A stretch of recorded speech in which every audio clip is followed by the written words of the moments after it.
اماں، اس گھر میں میرا مقام ایک ملازمہ سے بھی کم ہے۔ لوگ تو ملازمہ سے بھی رک کر حال پوچھ لیتے ہیں، مگر اس گھر میں مجھے کوئی یہ رتبہ دینے کو بھی تیار نہیں۔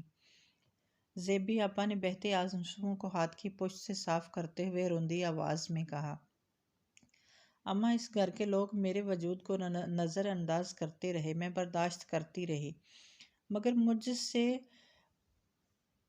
اپنی تذلیل برداشت نہیں ہوتی۔ دکھ قطرہ قطرہ آنکھوں کے ذریعے بہہ رہا تھا، مگر دل کا غبار چھٹنے میں نہیں آ رہا تھا۔ نہ میرے بچے، دل چھوٹا نہ کار، دیکھ اس طرح رو کر خود کچھ حاصل نہیں۔ زیبی، میرے بچے، وہیں تیرا گھر ہے، وہیں تیرا ٹھکانہ ہے۔ ارے سسرال میں اپنی جگہ بنانے کے لیے عورتوں کو اپنی جان مارنا پڑتی ہے، سالوں لگ جاتے ہیں، تو ابھی سے گھبرا گئی ہے میری بچی، اماں نے آپا کو سینے سے لگاتے ہوئے دل گرفتی سے کہا تھا۔ ان کی نظریں زیبی آپا کے چہرے سے ہٹ نہیں رہی تھی، اور میری بے قرار نگاہیں بار بار آپا کے چہرے پر بٹک رہی تھی، اور پھر میں چونک گئی۔ آپا، ظہیر بھائی نے آپ پر ہاتھ اٹھایا ہے؟ میرے سوال پر اماں نے بھی چونک کر آپا کے سفید گال کے سمت نگاہوں سے دیکھا، جبکہ آپا کے رونے میں شدت آ چکی تھی۔ اماں نے مجھے ڈپٹ کر وہاں سے اٹھا دیا کہ جا کر آپا کے لیے چائے بنا کر لاؤں۔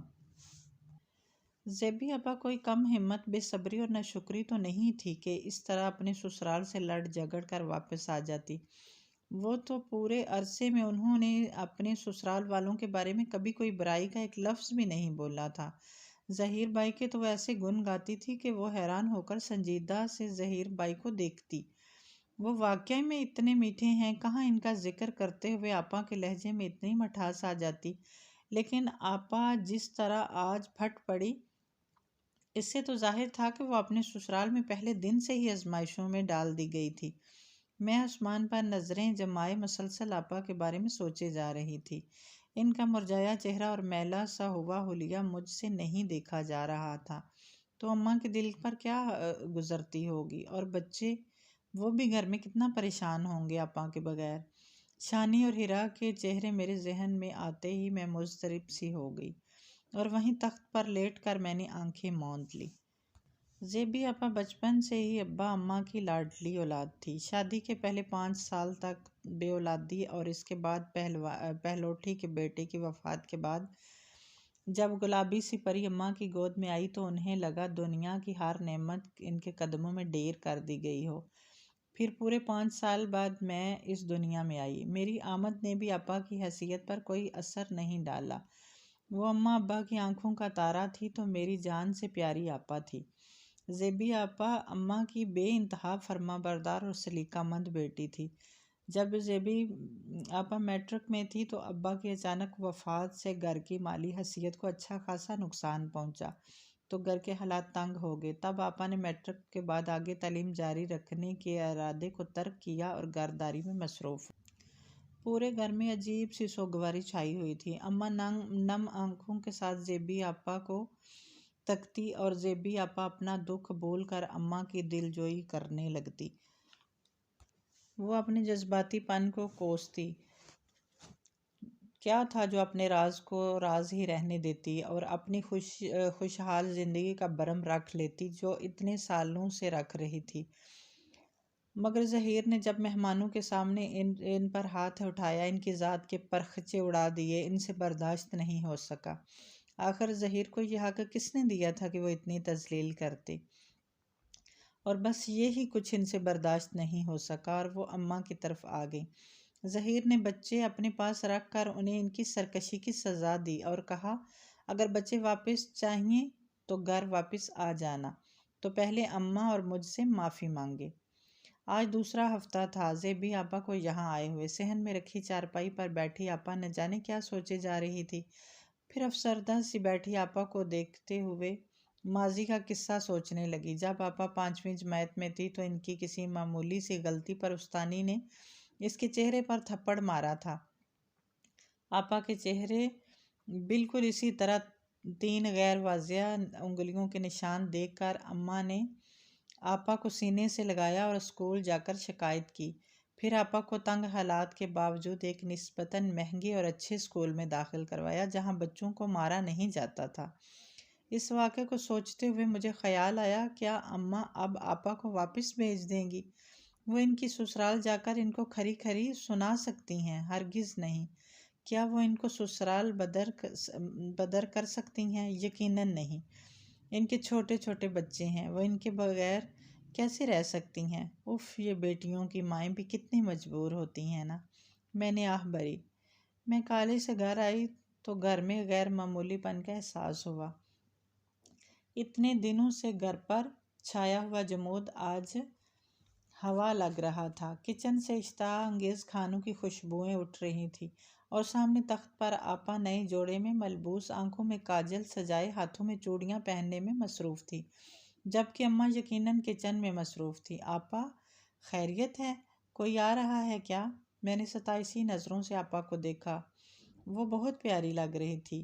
میں نے فوراً ماشاء اللہ کہا۔ ہاں، ظہیر آ رہے ہیں مجھے لینے کے لیے، آپا نے مسکراتے ہوئے بتایا۔ جانے ان کی مسکراہٹ میں ایسا کیا تھا کہ آپا کا سارا روپ پھیکا پھیکا سا لگنے لگا اور میں حیرانی سے ان کی طرف دیکھنے لگی۔ آپ واپس جا رہی ہیں؟ ہاں، آپا نے مختصر جواب دیا۔ کیوں آپا؟ میری آواز میں بے قراری تھی۔ پگلی، گھر ہے وہ میرا۔ یہ گھر بھی آپ کا ہے، میں نے زور سے کہا۔ نہیں، یہ تمہارا گھر ہے منی، آپا نے میرے سر پر چپیٹ مارتے ہوئے مذاق کیا اور مسکراتی ہوئی اندر چلی گئی۔ میں اماں کے پاس آ گئی۔ کچن میں وہ پکانے میں مصروف تھیں، اس شخص کے لیے جو ان کی بیٹی کے ساتھ یہ سلوک کر رہا تھا، مگر وہ شخص اماں کا داماد کہلوایا جاتا تھا، لہٰذا یہ اہتمام کرنا ضروری تھا۔ اماں، زیبی آپا واپس جا رہی ہیں؟ ہاں، ظہیر آ رہا ہے اسے لینے کے لیے، اماں نے مصروف لہجے میں کہا۔ اماں، آپ کو یاد ہے، اماں آپ آپا کو واپس نہ بھیجیں، میرا دماغ درست ہے، تمہارا اس کے بچے ہیں، وہ کیسے رہے گی؟ اماں، زیبی آپا واپس جا رہی ہیں؟ ہاں، ظہیر آ رہا ہے اسے لینے کے لیے، اماں نے مصروف لہجے میں کہا۔ اماں آپ آپا کو واپس نہ بھیجیں، میرا لہجہ بے قرار تھا۔ دماغ درست ہے تمہارا، اس کے بچے ہیں اور کیسے رہے گی ان کے بغیر، اور ظہیر خود آ رہا ہے اسے لینے کے لیے، اماں نے بظاہر مطمئن لہجے میں کہا اور پھر کاموں میں مصروف ہو گئی۔ اماں، آپا کے ساتھ اس گھر میں اچھا سلوک نہیں ہوتا، میں نے مضطرب ہو کر کہا۔ اماں خاموشی کے ساتھ کام کرنے میں مصروف رہیں۔ میں نے زور دے کر کہا، ظہیر بھائی تو ان پر ہاتھ تک اٹھاتے ہیں۔ اماں نے ہاتھ روک کر لمحہ بھر کو مجھے دیکھا، غصے میں کہا، کہاں پتہ چلتا ہے انسان کو، اٹھ گیا ہوگا ہاتھ ظہیر کا۔ میں نے از حد حیران ہو کر اماں کی طرف دیکھا، لیکن اماں، یہ کہاں کی انسانیت ہے کہ بیوی پر اس طرح ہاتھ اٹھایا جائے اور اسے ذلیل کیا جائے؟ اب کہ اماں نے میری طرف خفگی سے دیکھا، جاؤ یہاں سے، میرا دماغ خراب مت کرو۔ اب ماں کو سکھاؤ گی کہ اسے کیا فیصلے کرنے چاہیے؟ میری مدد نہیں کر سکتی تو جاؤ یہاں سے، بحث کرنے کی ضرورت نہیں، اماں نے سختی سے کہا۔ میں پیر پٹکتی زیبی آپا کے پاس آ گئی۔ آپا، آپ ایک بار پھر سوچ لیں۔ کس بارے میں؟ آپا کے لہجے میں حیرانی تھی۔ واپس اپنے سسرال جانے کے بارے میں، میں نے رکھائی سے کہا۔ آپا مسکرا دی، پھر وہی مسکراہٹ، کھلتے چہرے کو مرجھا دینے والی مسکراہٹ۔ اس سے تو اچھا ہے آپا نہ ہی مسکرائیں، میں نے کس کر سوچا۔ مانو تم نہیں سمجھو گی، لڑکی کا اصل گھر پیا کا گھر ہوتا ہے جہاں وہ بیاہ کر جاتی ہے۔